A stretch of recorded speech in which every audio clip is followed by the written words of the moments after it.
So hey guys, what's up? And welcome back. This is the fourth edition of our science chapter of class 10th. तो chapter 4 है carbon and its compounds. तो चलिए start करते हैं। देखिए लिखा हुआ है carbon is a versatile element. ठीक है, ये सबको पता है। In earth crust carbon is 0.02% and found in form of minerals. Okay. Atmosphere, अब हमको पता है 0.03% कार्बन डाइऑक्साइड रहता है। और हाँ, सारे लिविंग स्ट्रक्चर जो है वो कार्बन बेस्ड रहते हैं, वो लिखा है इसमें। अब लिखा है covalent bond of carbon. Carbon में क्या है, इसका एटॉमिक नंबर जो है वो 6 है।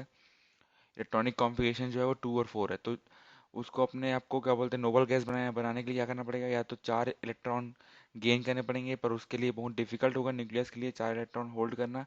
या तो उसे 4 इलेक्ट्रॉन लूज करने पड़ेंगे, पर वो भी बहुत, बिकॉज एक लार्ज अमाउंट ऑफ एनर्जी चाहिए रहेगी उसको। तो एटम ऑफ कार्बन के लिए बहुत ज़्यादा डिफिकल्ट हो जाता है ज़्यादा गेन और loss and lose an electron. तो क्या करता है नोबल गैस कॉन्फ़िगर करने के लिए, ये अपने वैलेंस इलेक्ट्रॉन्स अलग अलग अलग एटम के साथ शेयर करता है, जैसे हाइड्रोजन, ऑक्सीजन और नाइट्रोजन हो गया। ठीक है। अब यहाँ पे दिया हुआ है कैसे H2O2 और N2 फॉर्म होते हैं। H2 मतलब हाइड्रोजन, मतलब 2 होता है, तो देख लीजिए यहाँ पे है ऑक्सीजन का 16, फिर यहाँ पे N2 का है। ओके। तो इसमें ट्रिपल बॉन्ड बनता है नाइट्रोजन आइटम्स में। इसमें डबल बॉन्ड बनता है, इसमें हाइड्रोजन में सिंगल बॉन्ड बनता है। ओके। अब लिखा हुआ है it is evident that the number of shared pairs of electrons can be 1, 2 और 3। ठीक है, ये तो सबको पता है। अब bond form by change that electron is called two atoms called covalent bond. Okay. तो what is a covalent bond? It forms by sharing an electron pair between two atoms. Okay. अब लिखा हुआ है covalently bonded molecules have low melting and boiling points because of comparatively weaker intermolecular forces. Unlike ionic compounds. Ionic compounds का जो melting and boiling point रहता है वो high रहता है।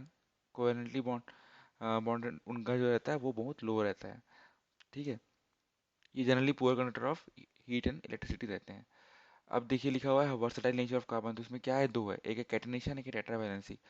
कैटनेशन ये होता है कि कार property of carbon atom to form bond with other atoms of carbon is called catenation. ठीक है, लाइक कार्बन सिलिकॉन फॉर्म्स। ठीक है, इसका मतलब क्या है, खुद अदर एटम्स ऑफ कार्बन के साथ बॉन्ड फॉर्म करने को बोलते हैं कैटिनेशन। अब टेट्रावैलेंसी किसको बोलते हैं? इसमें बोलते हैं जब इसके पास 4 इलेक्ट्रॉन्स की वैलेंसी है, तो carbon atoms capable of bonding with other atoms. Okay. The smaller size of carbon atom enable in nucleus to hold the shared pair of electrons strongly. These carbon compounds are very stable. Okay. अब इसमें है कि दो type के carbon होते हैं, saturated और unsaturated. Saturated carbon जो होता है उनका वो सिंगल बॉन्ड रखता है इस आइटम के अंदर, और उसको एल्केन्स बोलते हैं। ठीक है। और वो वेरी लेस रिएक्टिव रहते हैं, जबकि अनसैचुरेटेड जो रहता है वो डबल और ट्रिपल बॉन्ड लगता है, वो उसको एल्कीन्स या एल्काइंस बोलते हैं, और वो बहुत ज़्यादा रिएक्टिव रहते हैं। देखिए एल्केन मतलब CN+H2N+2। ठीक है, ये एल्केन हो गया। अब एल्कीन क्या हुआ, CnH2n। ओके। एल्काइन क्या हुआ, Cn, n मतलब नंबर है बस। ओके। 2n-2। तो ये डॉट स्ट्रक्चर है सैचुरेटेड कार्बन कंपाउंड का, इसको बोलते हैं इथेन। इथेन क्या रहता है, C2H6। देखिए इथेन, ये वाला C2। ओके। तो H2+2+2, तो 2 × 2 4+2 6। This is the an, this is saturated. Okay, less reactive है।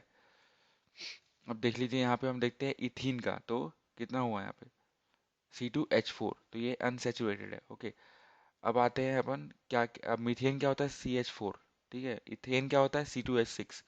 Propane C3H4। Butane C4H10। Pentane क्या होता है, C5H12। तो पेंटेन मतलब 5C, कार्बन आइटम्स 5 रहेगा, पेंटा। ओके। अब देखिए ये तो लिया हुआ है कि हाइड्रोकार्बन का स्ट्रक्चर कैसा रहता है, स्ट्रेट चेन देख लीजिए, ये ब्रांच्ड है, ये साइक्लिक है, ये साइक्लिक सैचुरेटेड है, ये साइक्लिक अनसैचुरेटेड है। ओके।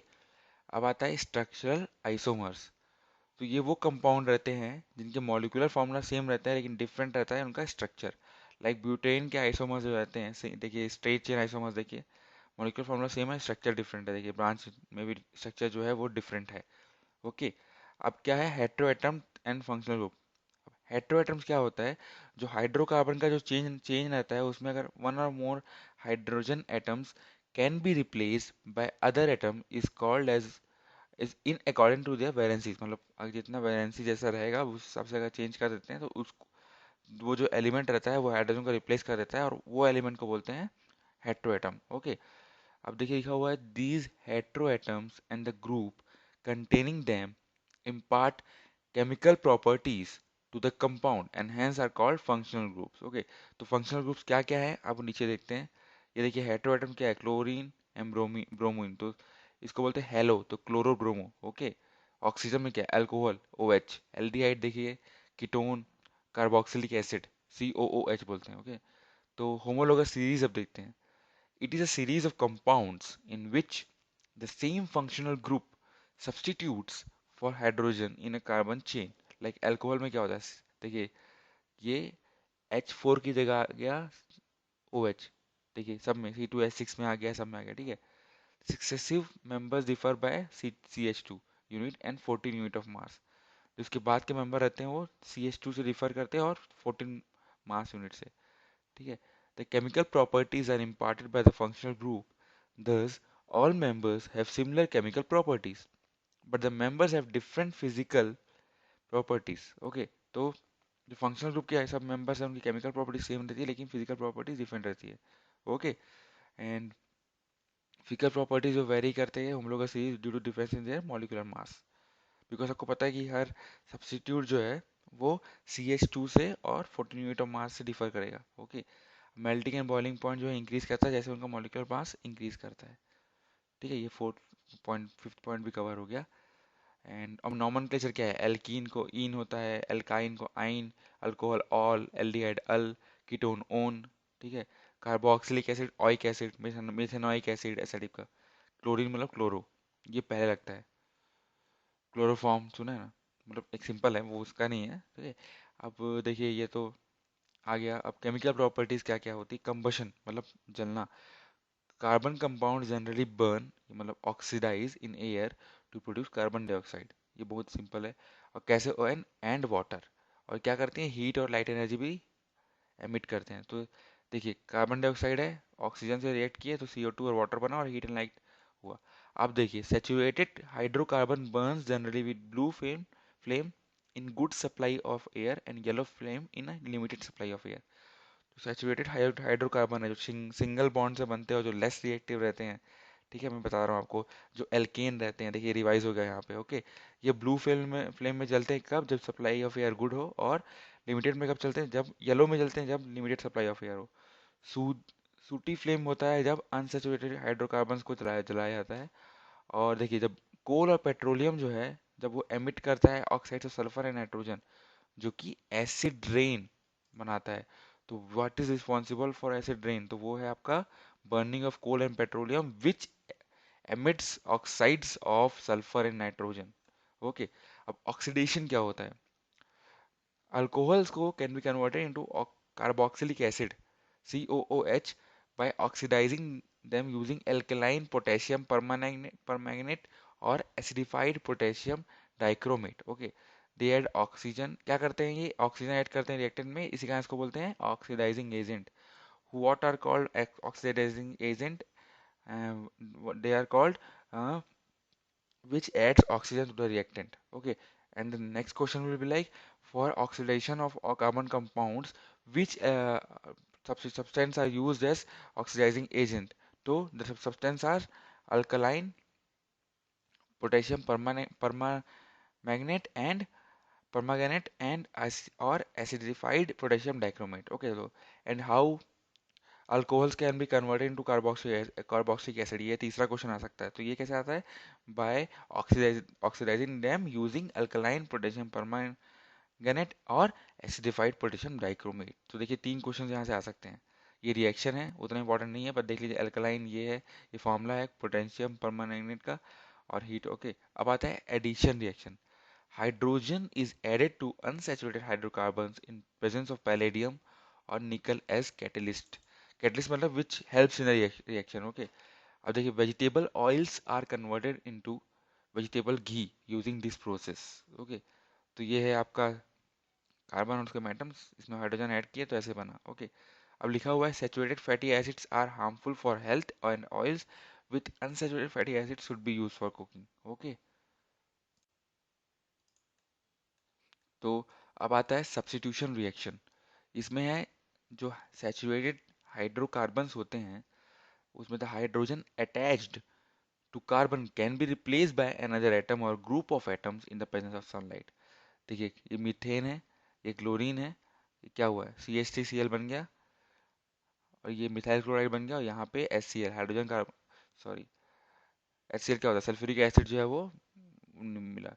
इंपॉर्टेंट कार्बन कंपाउंड देख लेते हैं, इथेनॉल और इथेनोइक एसिड होता है। इथेनॉल क्या होता है, इसका मेल्टिंग पॉइंट क्या है, 156 केल्विन है, बॉइलिंग पॉइंट 351 केल्विन है, ये सॉल्यूबल वाटर में बर्निंग टेस्ट देता है।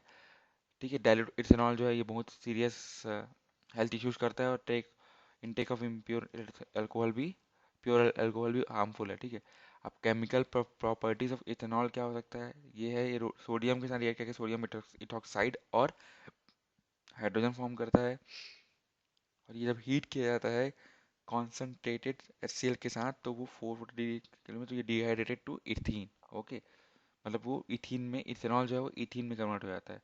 तो देखिए यहाँ पे दिया हुआ है, ठीक है, सोडियम से रिएक्ट किया तो सोडियम इथोक्साइड बन गया और हाइड्रोजन गैस हुआ और इथीन बन गया इसमें। अब इथेनॉल का यूज़ कहाँ पे होता है, सोप और कॉस्मेटिक्स में यूज़ होता है, अल्कोहलिक बेवरेज में यूज़ होता है, जो जो मेडि ठीक है, अब मेडिसिन में भी यूज़ होता है, लेबोरेटरी रिएजेंट में भी यूज़ होता है, लैब के रिएजेंट में यूज़ होता है। ओके, आप देखते हैं इथेनॉइक एसिड, ये होता है एसिटिक एसिड। ओके, तो फिजियस एट 290 डिग्री केल्विन, इसका बॉइलिंग पॉइंट है 391 केल्विन, उसका है 39, उसका कितना 351 केल्विन था। ओके, अब आज इसका ये मिसिबल नहीं वाटर है, मतलब सॉल्युबल नहीं है, ये सो टेस्ट होता है। अब 5 to 8% solution of acidic acid को बोलते हैं विनेगर। ये तो हमको पता है, इथेनॉइक एसिड को बोलते हैं एसिडिक एसिड को बोलते हैं विनेगर, पहले पार्ट में पढ़ चुके हैं हम लोगों ने। अब प्योर एसिडिक एसिड को बोलते हैं ग्लेशियल एसिडिक एसिड। सो देखिए 5 to 8% solution of acidic acid in water, मतलब डाइल्यूट को बोलेंगे विनेगर, और प्योर को बोलेंगे गैलेशियल एसिटिक एसिड। देखिए ये बहुत लोग के साथ रिएक्ट करके नया नया चीज बनाता है। सोडियम के साथ जब रिएक्ट करेगा तो ये बनाएगा sodium ethanoate and hydrogen. Sodium carbonate के साथ रिएक्ट करेगा तो ये बनाएगा sodium ethanoate, carbon dioxide and water. Sodium bicarbonate से करेगा तो sodium ethanoate, carbon dioxide and water same है। इथेनॉल के साथ करेगा इन the presence of concentrated sulphuric acid, तो ये बनाएगा Easter and water. When is ester formed? When ethanoic acid reacts with ethanol in the presence of concentrated sulfuric acid। तो ये उसका रिएक्शन है, देख लीजिए यहाँ पे, ये क्या सोडियम के साथ, यहाँ पे सोडियम कार्बोनेट, सोडियम बाइकार्बोनेट, ठीक है, यहाँ पे किया इथेनॉल के साथ।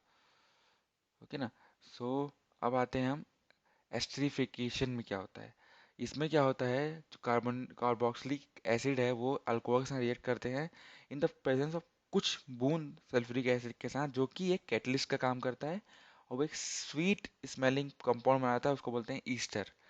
अब हाइड्रोलिसिस कैसे होता है, जब हम क्या बोलते हैं इसको, एसिड और बेस के साथ हीट करेंगे तो ईस्टर्न जो है वो, ईस्टर जो है ब्लैक बैक, वो अपने ओरिजिनल अल्कोहल और कार्बोक्सिलिक एसिड वाले फॉर्म में आ जाता है। देखिए ये हुआ ईस्टर है ये, इसको रिएक्ट करेंगे डाइल्यूट सल्फ्यूरिक एसिड के साथ, तो ये बन गया आपका CH3COOH। ओके, अब alkaline hydrolysis of Easter is called saponification. So guys आप लोग ध्यान से देखिए देखिए, मैंने यहाँ पे एक गलती की है, वो गलती आप मेरे को उसमें बताएंगे कमेंट्स में। ओके, ये गलती मैंने जानबूझ के की है, बार बार मैंने बोला, तो शायद आपका दिमाग खनकेगा कि ये क्या बोल रहा है। तो आप समझ गए होंगे जिनको जो यहाँ तक पहुँचे हैं। तो देखिए चले, ये आप लोग के लिए था। एल्कलाइन हाइड्रोलिसिस को ऑफ ईस्टर को क्या बोलते हैं, सेपोनिफिकेशन। देखिए ये सब इंपॉर्टेंट हो सकता है, ठीक है। हाइड्रोलिसिस इसको बोलते हैं जब हम एसिड और बेस के साथ किसी ईस्टर को रिएक्ट करेंगे तो वो अपने अल्कोहल वो ओरिजिनल अल्कोहल और कार्बोक्सिलिक एसिड के फॉर्म में आ जाएगा। ओके, अब सोप एंड डिटर्जेंट्स। सोप क्या है, सोप है sodium and potassium salt of carboxylic acid, जो कि विथ लॉन्ग चेन। अब सोप क्या होता है, सॉफ्ट वाटर के साथ ही इफेक्टिव रहता है, हार्ड वाटर के साथ इफेक्टिव नहीं रहता। तो हार्ड वाटर के साथ क्या होता है, डिटर्जेंट यूज किया जाता है, जो कि अमोनियम और sulphate salts of carboxylic acid होता है लॉन्ग चेन में, वो इफेक्टिव रहता है। ठीक है, तो सोप क्या रहता है, सोडियम और पोटेशियम सॉल्ट है कार्बोक्सिलिक एसिड का विथ लॉन्ग चेन, और डिटर्जेंट जो है ammonium and sulphonate salts of carboxylic acid with long chain. Okay, अब आयोनिक पार्ट जो है एनालॉग हाइड्रोजन हाइड्रोकार्बन चेंज, वो कंस्टिट्यूट करते हैं सोप सोप मॉलिक्यूल्स को, ठीक है। ये आयोनिक एंड है, ये long chain of carboxylic acid है, ओके। अब क्लींजिंग एक्शन ऑफ सोप, देख मोस्ट डर्ट जो रहते हैं वो ऑयली नेचर रहते हैं, एंड द जो हाइड्रोफोबिक फोबिक जो एंड है ये वाला, वो अपने आप को डर्ट के साथ अटैच कर लेता है, while the ionic end surround the water molecules with water, so ये रिजल्ट करता है कि रेडिकल स्ट्रक्चर को बोलते हैं मीसल्स, ओके। ये देखिए, ये वाटर मॉलिक्यूल्स बना लिया, ये अटैच कर दिया, तो जो emulsion is this form by soap molecules, this cloth need to be mechanically agitated to remove the dirt, फिर जो कपड़े को ऐसे घिसना पड़ता है, ओके। अब देखिए स्कम क्या होता है, जब magnesium and calcium salt presents in the hard water react with soap molecule to form insoluble products called scum, thus obstructing the cleansing reaction। तो ये आपको समझ में आ गया। अब क्या होता है स्कम, जो हार्ड वाटर क्यों यूज होता है, क्यों यूज नहीं कर पाते हम सोप के साथ। अब आता है कार्बन एंड इट्स कंपाउंड्स में, ओके। तो carbon is a versatile non metal, carbon atom like atoms of other non metals like oxygen, nitrogen, hydrogen and chlorine shares electrons, पता है। Carbon forms large number of compound due to catenation and tetravalency, सबको पता है। इसके बहुत सारे properties होते हैं, सी मीथेन मीथेन सब बनते हैं इससे। कार्बन जो है सिंगल डबल ट्रिपल और कोवेलेंट बॉन्ड फॉर्म कर सकता है। कंपाउंड ऑफ हाइड्रोजन कार्बन को हाइड्रोकार्बन्स बोलते हैं, वो सैचुरेटेड भी हो सकते हैं, अनसैचुरेटेड भी हो सकते हैं। स्ट्रक्चरली हाइड्रोकार्बन जो है वो straight chain branches cyclic structure भी होता है। और difference in structural arrangement of same molecule give rise to isomerism molecular, ठीक है। अब आइसोमरिज्म क्या होता है हम लोगों ने बना चुका है ऊपर में। अब in hydrocarbon hydro atom can replace the hydrogen atom and imparts its chemical properties, unless वो वैलेंसी चीज चेक हो तब, ओके। इसे मॉलिक्यूलर एटम, ये आइसोमरिज्म का आपको देखना है, ऊपर में लिखा हुआ है, ठीक है, अगर आपको प्रॉब्लम जा रही है तो। मैं इसका नहीं बता रहा हूँ बिकॉज आपको रिवाइज हो जाएगा। अब homologous series is a series of compounds with same general formula and same chemical properties but different physical properties, okay। ये तो समझ में आ गया। अब कम carbon based compounds are excellent fuels, अच्छे से पता है आपको। Ethanol is a very important industrial compound, it react with reactive metals and dehydrate to ethene, okay. Ethanoic acid is also important compound, it combines with ethanol to form sweet smelling, it's called esters, esters बोलते हैं। Soap और detergent जो है are used as cleansing agents, detergent efficiently cleanses with soft and hard water। So guys, this is it, the fourth chapter is over, congratulations, and I will soon come up with the fifth chapter. I'll try to make it uh, complete before there is one exam coming up. So for this guys, I am trying to make it completed. So for you guys, I'll not brush up, I'll not compromise with the quality. The quality will be there. If you want more explanation, you can simply comment down the section, and I will give you all the explanation which are required. So till then, bye bye. Take care.